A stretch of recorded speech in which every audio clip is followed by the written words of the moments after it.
महाराष्ट्रातील वाहनधारकांसाठी एक मोठा दिलासादायक निर्णय समोर आलाय. गेल्या काही महिन्यांपासून बंद असलेली वाहन फिटनेस चाचणी आणि पासिंग सेवा आता पुन्हा सुरू करण्यात आल्या आहेत. राज्यातील अनेक आरटीओ कार्यालयांमध्ये ऑटोमेटेड टेस्टिंग स्टेशन म्हणजेच एटीएस प्रणाली पूर्णपणे कार्यान्वित नसल्यामुळे फिटनेस तपासणीची प्रक्रिया ठप्प झाली होती. याचा सर्वाधिक फटका बसला तो व्यावसायिक वाहनधारकांना, ज्यामध्ये रिक्षा, टॅक्सी, स्कूल बसेस आणि मालवाहतूक वाहनांचा समावेश आहे.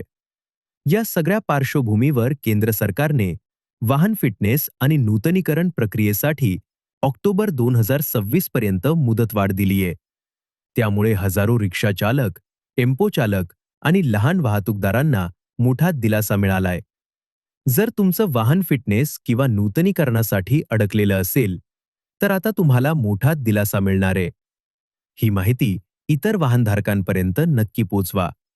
व्हिडिओ शेअर करा, लाईक करा